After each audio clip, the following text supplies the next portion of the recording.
What is going on, guys? It is Ty the Jeep Guy, and we are in Judith the Jeep. Right now, we are cruising around the Black Hills National Forest. I'm gonna do this video all the talking inside the Jeep. It is super windy today, and you just won't be able to hear me. I do have the windows down and all that stuff. But today, we're gonna be talking about Spartan lockers. I have a Spartan Lunchbox style locking differential in the back of Judith. It's in the Chrysler 8 1/4. It's a ratcheting style locker. I have had this locker in here, gosh, for almost 78,000 miles now. I figured that I should do a little talk and show and tell about it, what I think of it after 78,000 miles. I had it when I went to Moab, Utah. I had it when I went to Colorado. I've used it out here numerous times. So I'm gonna go ahead and try and do an in-depth video of what to expect, I guess the pros and cons, and if I would recommend one. So let's get started. Four-wheel driving is fun in a Jeep. Four-wheel driving. Four-wheel driving is fun in a Jeep. Four-wheel driving. Set your wheels in motion. Sit back, enjoy the ride. Feel the road like never before. Let excitement be your guide. Once you drive a legend. So, like I said, I've had this Spartan locker for about 78,000 miles. I'd say 3 years altogether. And I've gotten to drive it on a lot of varying terrain. A lot of videos, they're going to show you what it's like in the rain and that kind of thing. The biggest difference, and this I might mark up as a con, but it's not a big one. It's kind of expected. You just got to learn to drive with it. I'll put a couple examples in. The biggest con and the biggest difference you're gonna notice is going uphill when it's icy. Right now we've got a lot of snow covering the ground, but there's ice underneath of that. So whenever you get your tires spinning, you uncover all that ice and you just spin.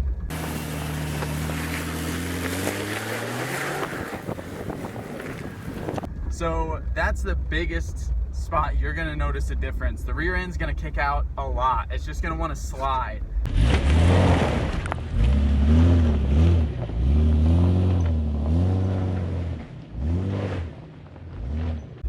Even when you've got it in four high, it'll still just lock up and go. It'll, climb right up like a mountain goat.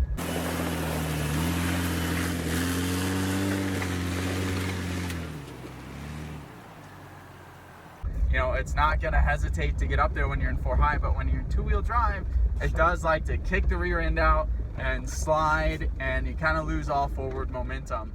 So another scenario that you're really gonna notice a huge difference is high traction inclines.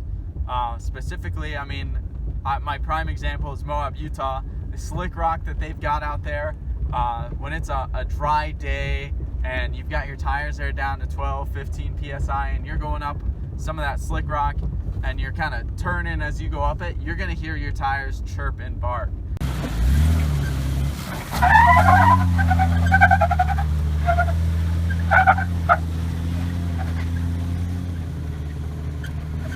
But really, I still got up them without any issue. I didn't feel like I was gonna lose traction at all. Some of them, if it was such a high amount of traction, instead of chirping, it would unlock and let me take that tighter turn. So that's something that I just, again, getting used to driving with it. Here in South Dakota, we've got a lot more larger boulders and it's a lot more wet on our trails. So you kind of get mud wrapped up in with that too.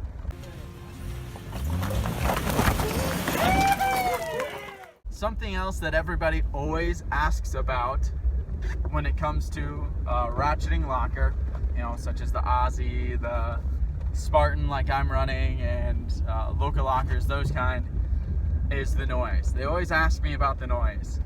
In all honesty, I haven't really noticed it.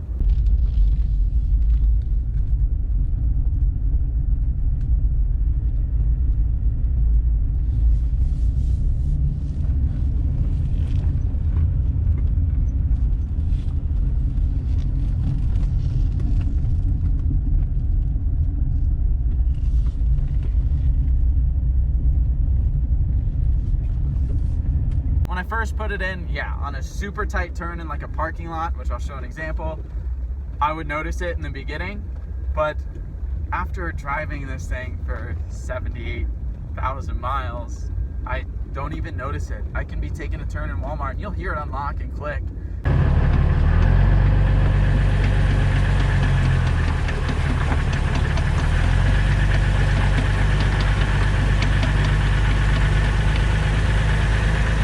Or if you give it a little bit of gas and you're in the parking lot, it'll lock up. And it does make a pretty loud bang.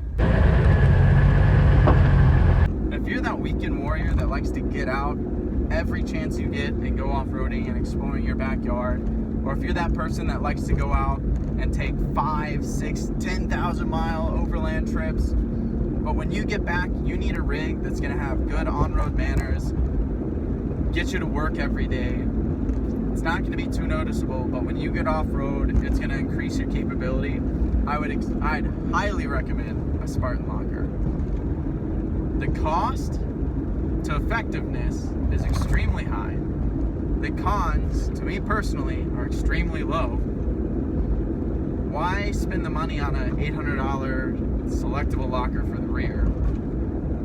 Why not just buy the $250 to $300 Spartan Locker, put it in the back, and save up for a selectable in the front, or even a limited slip in the front?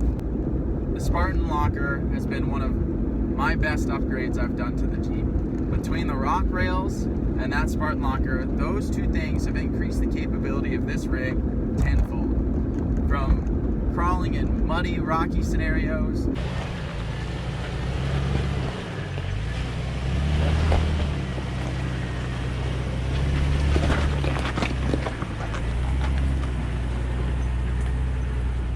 to high traction scenarios out in Moab,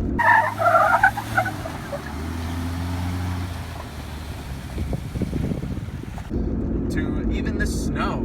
Getting out in the snow, this is such a different vehicle. Off-road in the snow. On-road in the snow, it's a little bit of a different story because the snow is usually packed or icy, so the rear end does like to kick out more. But to counteract that, all I have to do is put it in 4 high. So it's like, after that, it's not even really there. If you're on the fence about putting a Spartan Locker in the rear end of your vehicle, whether it's a Toyota Tacoma, a Jeep Cherokee, a Grand Cherokee, a TJ,